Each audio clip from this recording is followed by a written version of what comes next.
पाकिस्तान के पैरों के नीचे से जमीन पहले ही खिसक चुकी थी। अब लगता है उसके हलक से पानी भी सूखने वाला है। और जब प्यास और डर एक साथ मिलते हैं तो इंसान बिलबिलाने लगता है। और यही हाल हुआ है पाकिस्तान पीपल्स पार्टी के अध्यक्ष बिलावल भुट्टो जरदारी का। सिंधु जल संधि यानी इंडस वाटर ट्रीटी को लेकर भारत ने जैसे ही तेवर कड़े किए, इस्लामाबाद से लेकर कराची तक हड़कंप मच गया। लेकिन इस बार बिलावल ने जो कहा वो सिर्फ बयानबाजी नहीं बल्कि एक खुली धमकी है, और वो भी परमाणु हमले की। आखिर क्यों बिलावल भुट्टो पानी के मुद्दे पर न्यूक्लियर हमले की बात कर रहे हैं? क्या पाकिस्तान वाकई युद्ध की तैयारी कर रहा है या ये सिर्फ एक डूबते हुए मुल्क की आखिरी चीख है? आज की स्पेशल रिपोर्ट में हम बिलावल के उस डर का विश्लेषण करेंगे जिसने पाकिस्तान की नींद उड़ा दी। दरअसल पाकिस्तान में बिलावल भुट्टो ने वो कह दिया जो उनकी हताशा को साफ दिखाता है। बिलावल ने कहा कि अगर भारत ने पाकिस्तान का पानी रोकने की कोशिश की तो इसे सिर्फ कूटनीतिक विवाद नहीं माना जाएगा। उन्होंने इसे पाकिस्तान के अस्तित्व पर हमला करार दिया। लेकिन बात यही नहीं रुकी। बिलावल ने पाकिस्तान के परमाणु सिद्धांत का हवाला देते हुए दुनिया को डराने की कोशिश की। बिलावल ने कहा कि पाकिस्तान की न्यूक्लियर पॉलिसी में कुछ ऐसी रेड लाइंस तय हैं जिनमें देश की अर्थव्यवस्था या जल संसाधनों को गंभीर नुकसान पहुंचाना राष्ट्रीय अस्तित्व के लिए खतरा माना जाता है। यानी बिलावल सीधे सीधे संकेत दे रहे हैं कि अगर पानी रुका तो पाकिस्तान परमाणु बटन दबाने से पीछे नहीं हटेगा। इसे कहते हैं विनाशकाले विपरीत बुद्धि।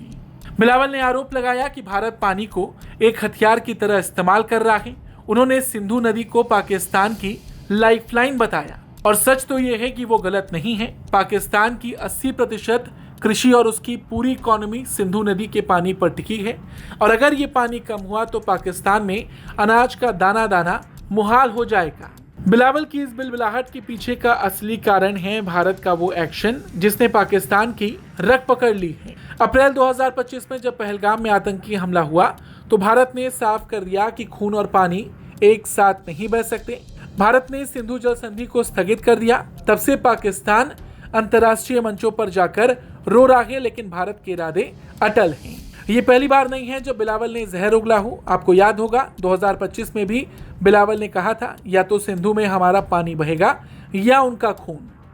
ये बयान ही बताता है कि पाकिस्तान किस कदर डरा हुआ है। बिलावल ने इस सेमिनार में कहा, हम शांति चाहते हैं लेकिन सम्मान के साथ, हम झुकेंगे नहीं। लेकिन सवाल यह है बिलावल साहब, सम्मान की बात वो करते हैं जो आतंक का साथ छोड़ते हैं। जब तक सीमा पार से आतंक की फैक्ट्री चलेगी तब तक भारत अपनी संप्रभुता की रक्षा के लिए हर कदम उठाएगा। भारत का पानी रोकना कोई सौदेबाजी नहीं बल्कि उन आतंकियों को जवाब है जिन्हें पाकिस्तान पाल रहा है। 1960 की ये संधि दुनिया की सबसे उदार संधियों में से एक मानी जाती है, लेकिन पाकिस्तान ने हमेशा इस संधि का फायदा उठाया और बदले में भारत को आतंक दिया। अब भारत इस संधि की समीक्षा कर रहा है। भारत का साफ कहना है कि तकनीकी और कानूनी तौर पर पाकिस्तान ने संधि की शर्तों का उल्लंघन किया, खासकर किशनगंगा और रतले हाइड्रो इलेक्ट्रिक प्रोजेक्ट्स को लेकर। खैर, बिलावल भुट्टो का परमाणु राग अलापना ये साबित करता है कि अब पाकिस्तान के पास ना तो तर्क बचे हैं और ना ही ताकत।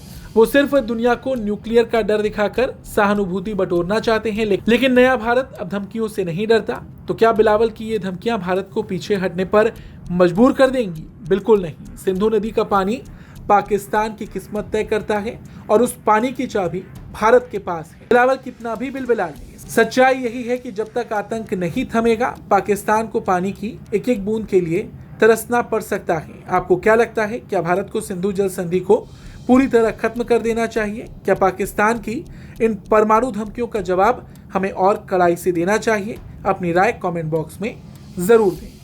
ब्यूरो रिपोर्ट, भारत तक।